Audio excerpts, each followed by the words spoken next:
যুবভারতী ক্রীড়াঙ্গনে মেসিকে নিয়ে যে ঘটনা, তাতে রাজধর্ম পালন করেছেন মুখ্যমন্ত্রী মমতা বন্দ্যোপাধ্যায়। তদন্তের নির্দেশ দিয়েছেন একদিকে পুলিশের, অন্যদিকে অবসরপ্রাপ্ত বিচারপতি অসীম রায়, তাকে দিয়ে একটি কমিটি।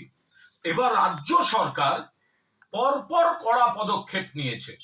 একদিকে ডিজি রাজীব কুমার, সিপি বিধাননগর মুকেশ কুমারকে শোকজ করা, একাধিক পদাধিকারীর বিরুদ্ধে ব্যবস্থা নেওয়া থেকে শুরু করে সিট গঠন, দক্ষ অফিসারদের নিয়ে সিট গঠন, মুখ্যমন্ত্রী রাজধর্ম পালন করেছেন। অন্যদিকে এই তদন্ত যাতে নিরপেক্ষ থাকে সেজন্য ক্রীড়ামন্ত্রী পদ থেকে ইস্তফা দিতেছে ক্রীড়ামন্ত্রী অরূপ বিশ্বাস।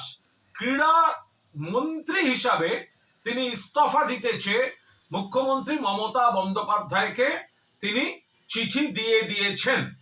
এ ব্যাপারে সিদ্ধান্ত বিবেচনা করছেন মুখ্যমন্ত্রী, কিন্তু অরূপ বিশ্বাস তিনি চিঠি দিয়ে দিয়েছেন। আমাদের বক্তব্য, এটা মমতা বন্দ্যোপাধ্যায় মুখ্যমন্ত্রী বলে এবং তৃণমূল কংগ্রেসের সরকার বলেই এই রাজধর্ম পালন চলছে। 1980 সালের 16ই অগস্ট ইডেনে মোহনবাগান ইস্টবেঙ্গল ম্যাচে কুরুক্ষেত্র 16 জনের মৃত্যু।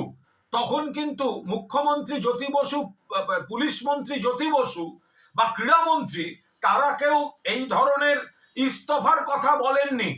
সেখানে কিন্তু বড় কর্তাদের বিরুদ্ধে কোনো ব্যবস্থা হয়নি। 1996 আবার ইডেন, ভারত শ্রীলঙ্কা বিশ্বকাপ ক্রিকেটের সেমিফাইনাল, চূড়ান্ত বিশৃঙ্খলা, খেলা বন্ধ, দেশের মুখ পুড়ল।